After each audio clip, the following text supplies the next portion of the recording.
본 방송에서 제공되는 모든 정보는 투자 판단의 참고 자료이며 투자의 최종 책임은 본 방송을 이용하는 본인에게 있습니다.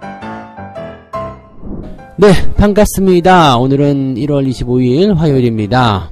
간밤에 잠 못 주무셨던 분은 많이 계셨을 것 같아요. 네, 장 초반에 마이너스 3% 정도까지 나스닥 떨어질 때 핸드폰 집어던지는 소리가 잠자는 데까지 들리더라고요. 그래서 에이 주무시라니까는 또 그걸 핸드폰을 보고 있다가 집어 던지고 계시네 이렇게 얘기를 잠깐 중얼거렸었는데, 그러면서 마이너스 5%까지 가니까 이제 뭐 한숨들 으하 어떡하냐 뭐 밤새 잠 못 주무신 분들 많이 계시더라고요. 근데 잠깐 꾸벅 졸고 일어난 사이에 갑자기 플러스로 마무리가 됐죠. 자, 시장이 지금 그래요. 네, 굉장히 큰 변동성을 보인 그런 상황인데, 이렇게 큰 변동성을 보이는 상황, 제가 예전에 한번 해드린 말이 있을 거예요. 시장의 변곡점이 오게 되면 변동성이 매우 커지게 된다. 즉 한쪽 방향으로 가려는 그 방향성은 지속성을 가지고 있기 때문에 크게 내려갔다 올라갔다 하는 롤러코스터 모습은 보이지 않습니다. 근데 그 지점에서 거의 끝날 것 같다. 즉 상투 꼭대기거나 아니면 바닥 하락권에서는 변동성이 오르락 내리락 들었다 놨다 헤이 한다고 그랬죠. 그 모습이 지금 나타났다 보시면 되겠습니다. 그래서 오랜만에 하락을 멈춘 그런 상황이기도 하고, 뭐 플러스 0.6%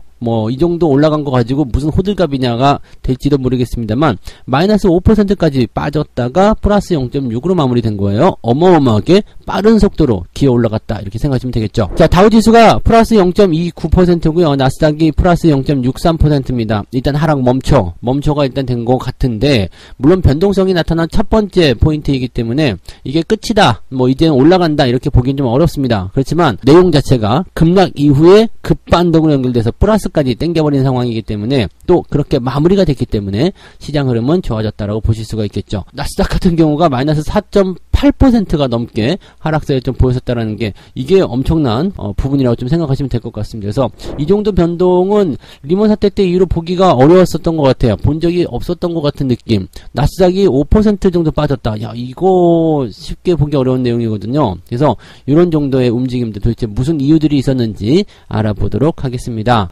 일단은 이유라고 보면은 그냥 똑같은 거죠. 이유 같지 않은 이유를 또 대고 있는 상황인데, 주가 급락의 이유는 일단 금리 인상 첫 번째, FOMC 두 번째, 그 다음에 우크라이나 이야기 이렇게 되어 있다 보시면 되겠습니다. 일단 금리 같은 경우는 늘 말씀드려서 다 아실 거라 생각합니다.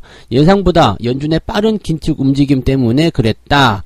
네, 그래서 골드만삭스가 연준이 시장 전망치인 연 4회 이상의 금리 인상을 단행할 수도 있는 거 아니겠느냐, 양적 긴축도 여름부터 된다, 이런 식의 얘기를 좀 했다라고 합니다. 그래서 이거 그럴 수도 있다 저럴 수도 있다 가지고 계속 말장난하는 건데, 주가 떨어질 때는 그런 것 때문에 혹시 그렇게 되는 거 아니야? 이렇게 한번 이야기가 흘리는 거, 그냥 일반인들이 이야기하면은 그냥 에이 그러겠어 그러고 말겠지만, 이렇게 골드만삭스나 이렇게 뭔가 좀 투자은행, 뭔가 인지도가 있는 그런 기관에서 이야기를 해버리게 되면은 투자자 사이에서는 공포심이 커질 수 있죠. 정말 그렇다고? 쟤네들은 뭔가 다르겠지? 라고 생각하겠지만, 걔네들도 똑같이 밥 먹고 똥 싸는 똑같은 놈들이라는 걸 꼭 명심하시기 바랍니다. 물론 이제 보고 있는 정보가 좀 다를 수는 있겠습니다만, 이거 연준이 일단 발표하면, 아이고, 그게 아니었네? 라고 얘기하면 끝이거든요. 그러니까 여기에 너무 민감하게 반응하실 필요는 없을 것 같아요. 그리고 이미 다 알고 있는 내용이잖아요. 그죠? 자, 여기다가 이제 한 가지, 이제 큰, 빅이슈라고 하긴 좀 그런데, 많은 분들이 이걸 가지고 걱정 많이 하시더라고요. 우크라이나를 둘러싼 지정학적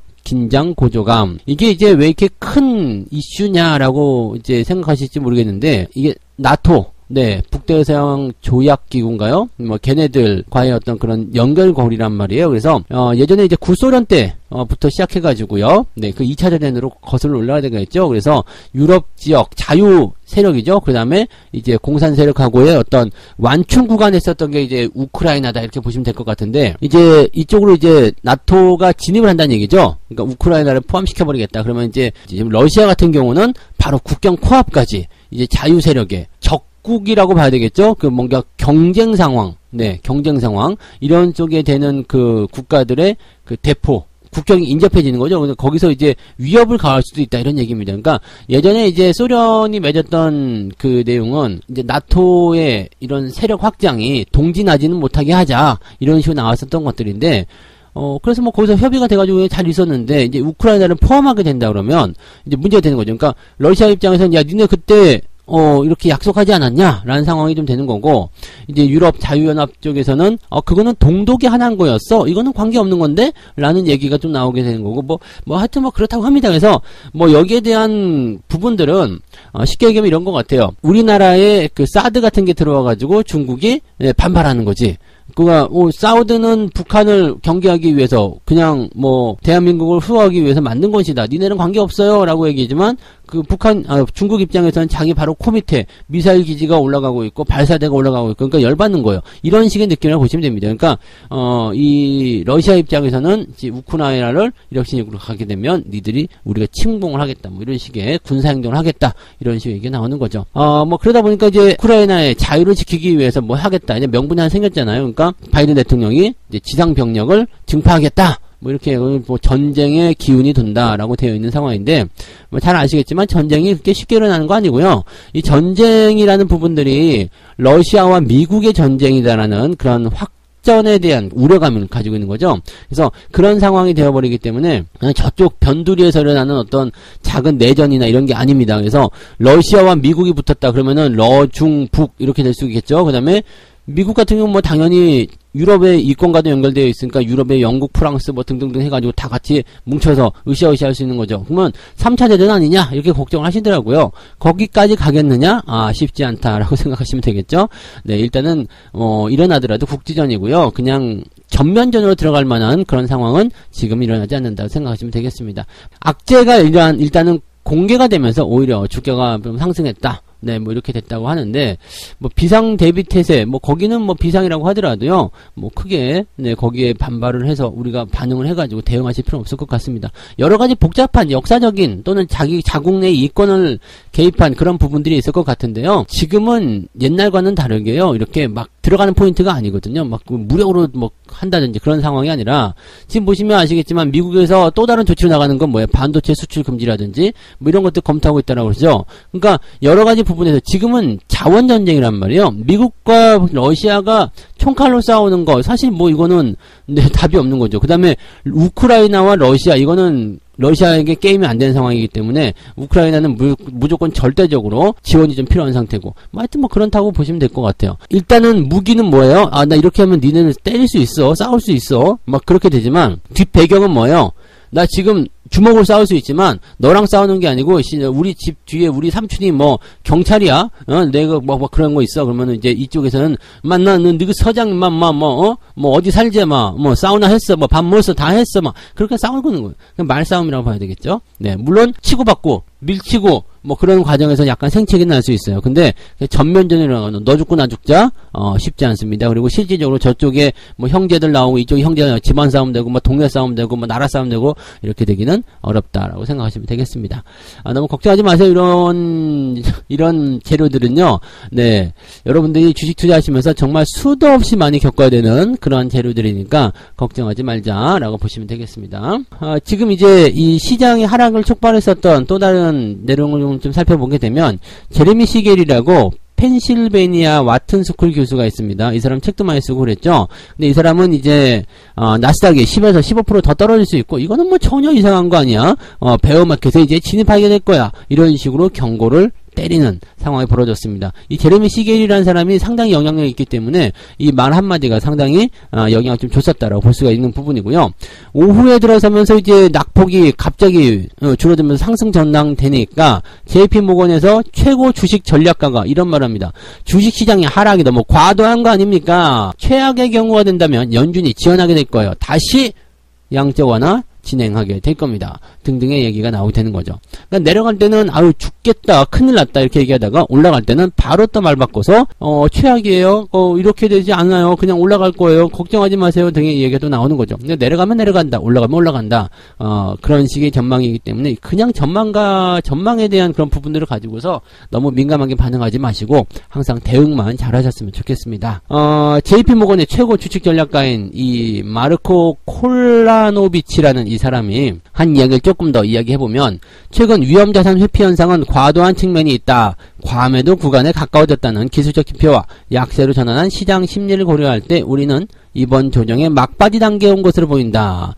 조정이 끝났다라고 얘기를 하고 있는 부분이라고 생각하시면 되겠습니다. 그래서 마지막에 투자 심리가 개선될 수 있었던 가장 큰 이유가 여기에 있었다라고 보시면 되겠죠. 네. 자, 두 번째 이야기 넘어가도록 하겠습니다. 국내 증시 어떻게 되냐고요? 네, 그거는 뭐 보시면 아시겠죠. 뭐 이게 내려갔다 올라갔다 하니까 뭐 더 추가적인 하락보다도 뭔가 기대감을 좀 가지고 있겠죠. 뭐 시장이 어떻게 올랄까요, 내릴까요라는 그런 전망에 대한 궁금증은 굳이 생각하지 않으셔도 되겠습니다. 자, 일단 두 번째 이야기. 네, 손절할까 버틸까? 동학개미가 1월달에만 무려 마이너스 17% 눈물의 물타기. 이게 근데 정상이에요. 왜냐면 1월달에만 지수 하락폭이 14% 나왔다고 그랬죠. 코스닥 같은 경우 지금 14%대 나왔는데 지금 동학개미도 17%. 이것도 그냥 평균이니까 그런 거예요. 보통 코스닥이 마이너스 4% 정도 지수가 하락했다라면 코스닥 쪽에 투자한 사람들은 뭐 마이너스 30% 정도 기본적으로 나와야 되는 그런 상황이라고 보시면 되겠죠. 그러니까 지금 시장 대비해서 그 정도 전후에 어떤 손실률이다 그러면 잘하고 있네요 라고 생각하시면 돼요. 나는 왜 이렇게 손실이 많이 날까? 라고 그렇게 보시는 게 아니라 시장이 그만큼 많이 빠졌다 라고 생각하시면 되겠습니다. 근데 이제 문제가 있어요. 이 시장이 하락을 이끌어낸 종목군들 지금 잘 보시면 제가 그동안 계속 언급해드렸던 종목들이에요. 잘 봐요. 카카오, 네이버, 삼성전자, 그 다음에 카카오뱅크, 크래프톤, 하이브, LNF, 삼성바이오로직스, SK하이닉스, 카카오게임즈 이렇게 되어 있는데 여기서 삼성전자와 하이닉스는 제가 매수를 해도 괜찮다고 말씀드렸죠. 근데 그 부분들이 이제 마이너스 4.5%, 마이너스 7.4% 기록합니다. 얘네들은 그동안 올라온 구간이 있기 때문에 1월달에 조금 떨어졌다고 하더라도 그렇게 손실을 보거나 그런 구간이 아니에요. 아직 플러스 구간이잖아요. 그래서 얘네들은 제외를 좀 시켜도 되긴 되는데 문제는 카카오 마이너스 21% 1월달에만입니다. 1월달만 네, 마이너스 21%, 네이버 마이너스 12%, 카카오뱅크가 마이너스 28.9%, 크래프톤은 마이너스 34%, 하이브가 마이너스 21%, LNF가 마이너스 5.8%, 카카오게임즈가 마이너스 25.1%, 삼성바이오로직스가 마이너스 11%입니다. 느낌이 오시죠? 네. 여기에 빠진 종목들도 있어요. 네. 위메이드, 뭐, 등등등 해가지고요. 게임즈 여기 지금 빠져있어요. 이 개인들이 많이 매수한 종목들. 그 1월달이기 때문에 그런 건데, 1월달에 이전 종목들을 계속 더 사들였다. 왜 더 샀을까? 물타기 하고 있다는 얘기가 되는 거거든요. 그러니까, 이게 저점인 것 같아요. 라고 더 샀는데, 더 빠지고 하다 보니까 이제 아주 피곤한 상황이 되었다. 이런 게 이제 오늘 뉴스의 그런 핵심인 것 같아요. 그래서 전문가들이 여기에 대해서 어떻게 조언을 했느냐면, 현재 보유한 비중을 수익률이 나쁘다고 해서 하락장에 매도하는 것은 현명한 대응법이 아니다 라고 조언을 했다라고 하는데 다만 떨어지는 칼날은 피하라 이런 얘기도 같이 하고 있습니다. 하방이 확인되지 않았기 때문에 매수는 제발 좀 들어가지 마라. 이거 제가 늘 드리는 말씀이었죠. 네, 그래서 그 부분 꼭 명심하시고 지금 이제 대신증권에서 이야기하는 거에 비하면 하락 국면에서 2차 하락 국면에 전환점 위치가 있다. 즉 추가적으로 더 많이 빠질 것이다. 그러니까 조심해라 이런 얘기를 또 하고 있는 거죠. 2700선마저도 붕괴될 가능성이 있다. 2800이 붕괴된 마당에 2700 붕괴도 당연히 얘기할 수 있는 거겠죠. 그래서 더 많이 빠지게 될 수도 있다. 그렇기 때문에 조심하고 단기 낙폭이 크기 때문에 기술적 반등 차원에서 2900까지 회복할 수 있지만 그것이 추세 상승이 아니다. 그냥 기술적 반등이다. 이렇게 얘기하고 있습니다. 지금 여기서 보면은 비중을 축소하고 현금 비중을 확대하라. 즉 주가가 올라갈 때 팔아먹어라. 이런 식의 얘기를 하고 있는 내용인데 이 이야기들을 이제 일반 투자자분들도 많이들 인용하고 계시더라고요. 이제 하락 국면이니까 주가 올라갈 때 팔아라 라는 얘기를 하고 있는데 그거는 지금 여기서 소개해준 그런 종목들이에요. 지금 시장의 하락을 이끌어내는 종목들 누구라고요? 네, 아까 전에 말씀드렸던 카카오, 네이버, 크래프톤, 카카오뱅크 얘네들이요. 뭐 위쪽에서 지금 떨어지고 있는 거 뭐 에코프로비엠이라든지 위메이드라든지 펄어비스라든지 이런 종목들이요. 여러분들이 그냥 너무너무 좋아라고 생각해서 매수했었던 메타버스나 NFT나 네 인터넷이나 뭐 등등등 이런 종목군들 얘네들이 지금 올라갈 때가 기술적 반등입니다. 기술적 반등이기 때문에 여기서 비중을 축소하거나 매도를 쳐야 되는 거고요. 매수를 해야 되는 종목들은 따로 있죠. 걔네들은 주도주에서 끌려져 내려올 거예요. 끌려 내려오게 되면 그 자리를 채우러 올라가는 애들이 있겠죠. 걔네들 매수해줘야 되거든요. 그러니까 시장을 여러분들이 가지고 있는 주식과 가지고 있지 않은 주식 이걸 나눠서 좀 구분해 볼 필요가 있어요. 그 다음에 여러분들이 그 하락의 주인공을 가지고 있느냐 아니냐에 따라서 대응 전략도 달라진다는 것을 꼭 명심하셔야 됩니다. 네, 세상이 끝날 것 같지만 꼭 그렇지 않은 그런 상황이 있을 수 있다는 것을 꼭 명심하셔야 돼요. 이렇게 떨어지는 것만 보고 있으면 와, 큰일 났다라고 생각하겠지만 지금 괜찮아요. 오히려 올라가고 있는 것들 많이 있거든요. 그러니까 그런 부분들도 같이 좀 체크해 보실 필요가 있습니다. 그리고 이런 장에서 막 저렇게 30%씩 40%씩 떨어지는 종목들이 있는 반면에 마이너스 10%대 하락으로 멈춘 애들이 있어요. 걔네들은 괜찮은 거거든요. 그냥 시장이 떨어지니까 A씨 재수없어. 그리고 같이 떨어진 것 뿐이니까 여기에서 여러분들이 너무 실망하실 필요 없을 거다라고 말씀드릴 수 있는 거죠. 그래서 그때 다른 거고 종목마다 다른 거지만 개인 투자자들이 많이 사가지고 있는 제가 그동안 경고해 드렸었던 시총 상위 종목군들 반드시 그것들은 조심하셔야 된다는 것을 다시 한번 말씀을 드립니다. 이미 조심하시긴 늦은 단계에 있습니다만 현명한 대응을 통해서 리스크를 최소한 축소시켜줬으면 좋겠다 생각이 좀 드네요. 네, 자, 세 번째 이야기입니다. 2800포인트가 무너진 코스피 리서치 센터장 6명의 긴급 진단을 들어보자. 투자자들은 이러다 증시 빙하기가 오는 것이 아니냐. 네, 엘사가 출현하는 것 아니냐. 글쎄오시다. 네, 일단은 증시 빙하기. 일단은 추워요. 네, 겨울이니까 추운 거고 조정 나오니까 빙하기 얘기도 나오는 것 같은데 그래서 이제 정말 이제 끝나는 거냐라고 생각하면서 어떻게 됩니까? 라고 이제 물어보는 상황들이 좀 벌어진 거예요. 주요 증권사 리서치 센터장 6명에게 2대1리가 물어봤네요. 어떻게 될까요? 라고 했더니 원인은 대내외적인 정치 경제적 요인이 시장에 크게 반영했기 때문이다. 아까 말씀드렸던 바로 그 내용들입니다. 네. 그 다음에 그 대외적인 부분들은 이제 금리 인상, 뭐 FOMC, 뭐 우크라이나 등등등이 되겠지만 대내적인 부분은 LG 에너지 솔루션부터 시작해서 설 명절 전에 있는 유동성 축소 뭐 이런 것들 나오겠죠. 그래서 그런 부분들을 가지고서 해석했다. 달라질 게 없어요. 리서치 센터장이 보고 있거나 여러분이 생각하고 있는 것이나 그냥 그 내용이 그대로입니다. 그러니까 여러분들이 방구석 센터장이라는 걸 꼭 명심하세요. 다 아실 수 있는 내용들입니다. 근데 더 중요한 건 그 재료들이 시장에 그렇게 중요하지가 않다라는 거죠. 설날은 어차피 지나가게 될 거고요. LG 에너지 솔루션도 상장하게 될 거고요. 대외 이슈들도 결과적으로는 파고 들어가면 그렇게까지 심각한 악재는 아니더라 라고 얘기를 제가 해드리고 있는 거죠. 네, 일단은 요약을 한번 보도록 하죠. 자, 김학균 신영증권에서는 일단 현금 중요도가 높다, 필요하다. 예, 현금 중요도가 이제 부각된다. 이거는 이제 시장이 조정을 받다 보니까 현금의 필요성이 느껴진다라고 얘기하는 부분일 거고요. NH투자증권에서는 미국 증시가 안정화가 되는 것을 확인한 다음에 대응해야 되겠다. 이런 얘기들 일단 해외 쪽으로 먼저 보고 있는 거죠. 자, 그 다음에 하나금융투자에서는 LG 에너지 솔루션이 상장한 이후에 이제 대형주 쪽에 나오고 있었던 매도가 진정되면은 주가가 회복될 것이다. 전부 다 이제 설 명절 이후로 보고 있는 것 같아요. 그래서 자, 그 다음에 키움증권에서는 실적 양호 업종은 접근을 해야 된다. 네, 마음에 들어요. 네.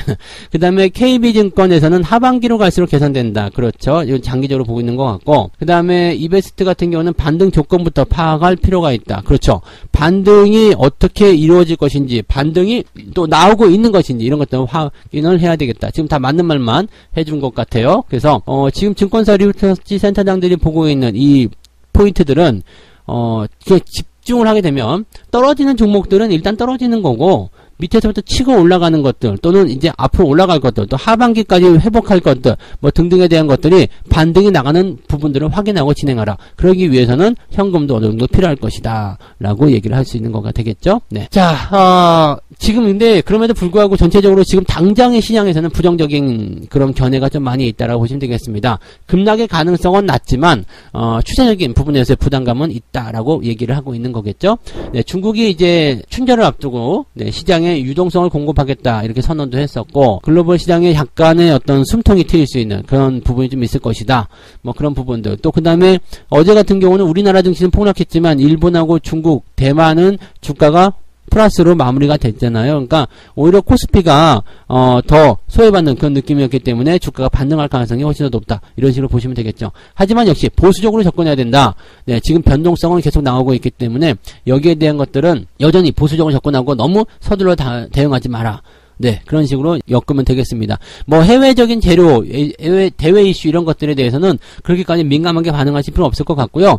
여러분들이 중요하게 생각하셔야 되는 것들은 뭐 많이 떨어졌다, 급락했다, 그래가지고 확 잡는다, 뭐 이런 것이 아니라 주가가 반등에 성공하는 거. 반등의 성공은 아시죠? 수급도 연속적으로, 주가의 반등도 연속적으로 연속 상황이 일어나야지만이 여러분들에게 좋은 유리한 그런 상황이 나타날 수 있다는 것만 잘 참고하시면 되겠습니다. 결과적으로 너무 걱정하지 마시라. 네, 그런 얘기가 될 것 같은데요. 지금 당장 눈앞에 있는 변동성에 여러분들이 많이 노출되어 있지만 그런 것들은 곧 지나가는 그런 시련이 될 것이다. 네, 이렇게 보시면 되겠습니다. 열심히 또 화이팅 하시고요. 저는 장중 시황에서 다시 오도록 하겠습니다. 고맙습니다.